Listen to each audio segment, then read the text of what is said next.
ప్రజలందరికీ నమస్కారాలు.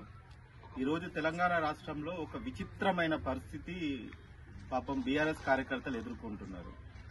గత 10 ఏళ్ల బీఆర్ఎస్ పాలనలో ఎంతో మంది బీఆర్ఎస్ పార్టీ కోసం, ముఖ్యంగా కేసీఆర్ గారి నాయకత్వంలో కదిలి పార్టీ కోసం ఉద్యమ సమయంలో ప్రభుత్వం వచ్చిన తర్వాత ఎమ్మెల్యేలుగా, ఎంపీలుగా గెలిపించడానికి వాళ్ళ రక్త మాంసాలు దారబోసిన కార్యకర్తలు ఈరోజు ఒక సందిగ్ధంలో ఉన్న సంఘటన.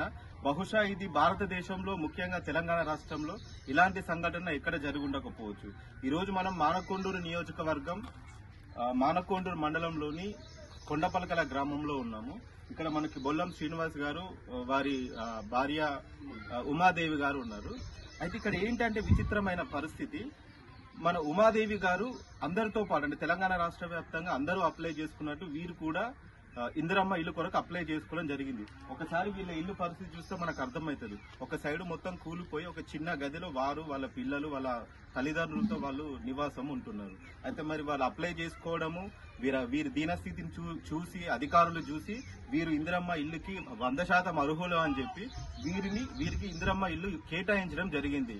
కానీ చిత్రం ఏంటంటే, ఎక్కడైనా ప్రతిపక్ష పార్టీ వాళ్లకు ఏదన్నా లబ్ధి చేయకపోతే అధికార పార్టీ వాళ్ళు అబ్జెక్ట్ చేస్తారు. కానీ ఇక్కడ ఏంటి, వీళ్లకు ఈ బొల్లం శ్రీనివాస్ గారి ఫ్యామిలీకి ఇందిరమ్మ ఇల్లు కేటాయిస్తే, నువ్వు ఇల్లు ఎలా తీసుకుంటావు, నువ్వు ఇల్లు ప్రొసీడింగ్ క్యాన్సిల్ చేసుకోవాలని ఒత్తిడి తీసుకొని రావడమే కాకుండా వారికి ఇల్లు శాంక్షన్ అవ్వడాన్ని జీర్ణించుకోలేక ఈరోజు బొల్లం శ్రీనివాస్ గౌడ్ గారిని టీఆర్ఎస్ పార్టీ నుండి సస్పెండ్ చేశారు. ఇక్కడ ఇంకొక చిత్రమైన విషయం ఏంటంటే, గత 2 సందర్భాల్లో జరిగిన ఎమ్మెల్యే ఎలక్షన్ లో తను విలేజ్ ప్రెసిడెంట్, అంటే ఈ విలేజ్ కి టీఆర్ఎస్ పార్టీకి తనే నాయకుడు, తనే దగ్గరుండి ఈ నియోజకవర్గం నుంచి పోటీ చేసిన రసమయ్య బాలకిషన్ గారికి దగ్గరుండి ఓట్లు వేయించాడు.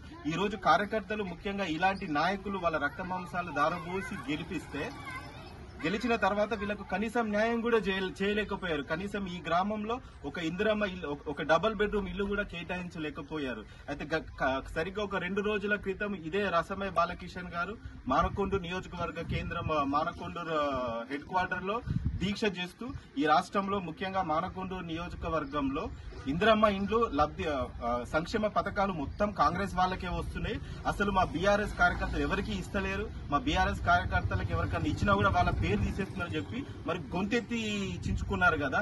మరి తర్వాత జరిగిన నెక్స్ట్ డే రోజే మేము నియోజకవర్గ వ్యాప్తంగా ప్రతి గ్రామంలో అసలు ఇందిరమ్మ ఇళ్లలో గాని, రాజీవ్ యువ వికాసంలో గాని మేము ఎవరెవరికి ఇచ్చామన్నది చాలా స్పష్టంగా చెప్పడం జరిగింది. మేము ఇచ్చిన ఈ ఇందిరమ్మ ఇళ్లలో ప్రతి గ్రామంలో అందులో లబ్ధిదారులు బీజేపీ పార్టీ వాళ్ళు ఉన్నారు, కాంగ్రెస్ పార్టీ వాళ్ళు ఉన్నారు, టీఆర్ఎస్ పార్టీ వాళ్ళు ఉన్నారు, అసలు ఏ రాజకీయాలకి సంబంధం లేని వాళ్ళు కూడా ఉన్నారు. ముఖ్యంగా ఇదే కొండపలకల గ్రామంలో ఈ రోజు ఇందిరమ్మ ఇల్లు అనేది బీఆర్ఎస్ పార్టీ విలేజ్ ప్రెసిడెంట్ గే కాకుండా అదే బీఆర్ఎస్ పార్టీ మండల విభాగం, అంటే మహిళా విభాగం ఫ్యామిలీకి కూడా కేటాయించడం జరిగింది.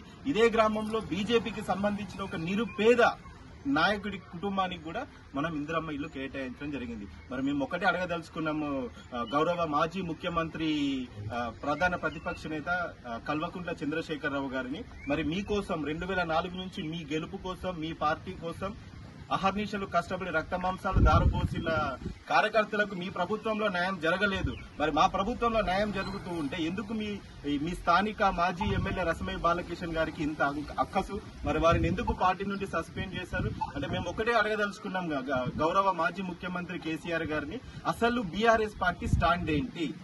ఈ రోజు మొదటి విడతలో మాత్రమే మేము ఈ నియోజకవర్గంలో 3,500 ఇచ్చాము. రాబో రోజుల్లో 2వ విడత, 3వ విడత, 4వ విడతలో టీఆర్ఎస్ పార్టీయే కాదు అన్ని పార్టీల లబ్ధిదారులు, పేదవాళ్ళందరికీ కూడా మేము అవకాశాలు ఇవ్వబోతున్నాం. అంటే మరి ఇదే విధంగా ఈ రోజు బొల్లం శ్రీనివాస్ గౌడ్ గారి కుటుంబము ఇందిరమ్మ ఇల్లు కేటాయించారని చెప్పి మీరు సస్పెండ్ చేశారు కదా. అంటే మరి రాబో రోజుల్లో కూడా ఈ రాష్ట్ర వ్యాప్తంగా ఏ బీఆర్ఎస్ పార్టీ కార్యకర్త, ఏ బీఆర్ఎస్ పార్టీ నాయకుడికి, ముఖ్యంగా నిరుపేదలకి, పేదలకి ఈ ప్రభుత్వం నుంచి ఏమైనా సంక్షేమ పథకాలు అందితే మరి వాళ్ళని కూడా పార్టీ నుంచి సస్పెండ్ చేస్తారా? ఒక్కసారి మనం చూసుకుంటే గత కొద్ది రోజుల క్రితం ప్రతి నియోజకవర్గంలో బీఆర్ఎస్ పార్టీకి చెందిన ఎమ్మెల్యేలు మరి వాళ్ళ చేతుల మీదనే కదా ఇందిరమ్మ ఇళ్ల ప్రొసీడింగ్స్ వాళ్ళకి సబ్మిట్ చేస్తుంది. మరి వాళ్ళకు ఒక న్యాయం, ఈ రోజు బొల్లం శ్రీనివాస్ గౌడ్ గారికి ఒక న్యాయం. మరి నియోజకవర్గంలోనే ఈ రాష్ట్రంలో చాలా మంది టీఆర్ఎస్ పార్టీకి సంబంధించిన ఎమ్మెల్యేలు వాళ్ళ నియోజకవర్గ సమస్యలను గౌరవ ముఖ్యమంత్రి రేవంత్ రెడ్డి గారికి దృష్టికి తీసుకెళ్లడం, వారి సమస్యలను సాల్వ్ చేసి నిధులు కేటాయిస్తే చాలా మంది వారికి కృతజ్ఞత చెప్తారు. మరి ఆ ఎమ్మెల్యేలను ఎందుకు మీరు సస్పెండ్ చేయలేదు? అంటే ఇక్కడ మీ ఎమ్మెల్యేలకి, మాజీ మంత్రులకి నాయకులకు ఒక న్యాయం, ముఖ్యంగా గ్రామ స్థాయిలో ఒక నిరుపేద కార్యకర్తల కోసం ఒక న్యాయమా? ఈ ద్వంద్వ వైఖరి ఎందుకు అని చెప్పి మేము ఈ రోజు మానకొండ నియోజకవర్గ ప్రజల తరఫున గౌరవ మాజీ ముఖ్యమంత్రి కేసీఆర్ గారిని మేము ప్రశ్నిస్తున్నాం. దయచేసి మీ స్టాండ్ చెప్పండి. అంటే మీరేమంటున్నారు? ఒకవైపేమో మీ మాజీ ఎమ్మెల్యే రసమయ్య బాలకిషన్ మా కార్యకర్తలకు ఇవ్వట్లేదు అని చెప్పి అసత్య ప్రచారాలు చేస్తూ ప్రజలను తప్పుదోవ పట్టిస్తూ దొంగ ధర్నాలు, దొంగ దీక్షలు చేస్తూ ఉంటారు. మరి ఇంకోవైపు ముఖ్యంగా మా మానకొండ నియోజకవర్గ ఎమ్మెల్యే డాక్టర్ కవ్వంపల్లి సత్యనారాయణ గారు మాత్రం అసలైన లబ్ధిదారులకు, ముఖ్యంగా ఈ పేదవాళ్ళు ఎవరైనా పేదవాళ్ళే, పేదరికానికి మతం ఉండదు, కులం ఉండదు, జాతి ఉండదు, పార్టీ ఉండదు, ఎవరైనా సరే పేదవాళ్ళకి ఇవ్వాలని చెప్పి ఆయన ముందుకెళ్తుంటే మరి ఆయన మీద విషం కక్కుతూ ఈ రోజు మరి ఇలాంటి అమాయక కార్యకర్తలని మీరు సస్పెండ్ చేస్తున్నారు. ఈయన మీ కార్యకర్తే, మీ కుటుంబం, మీ కేసీఆర్ గారి అభిమానులే. ఇప్పటికి కూడా మీ గురించి చాలా సానుకూలంగా మాట్లాడుతున్నారు. దయచేసి మీ 10 ఏళ్ల పాలనలో ఏ విధంగా మీ బీఆర్ఎస్ కార్యకర్తలు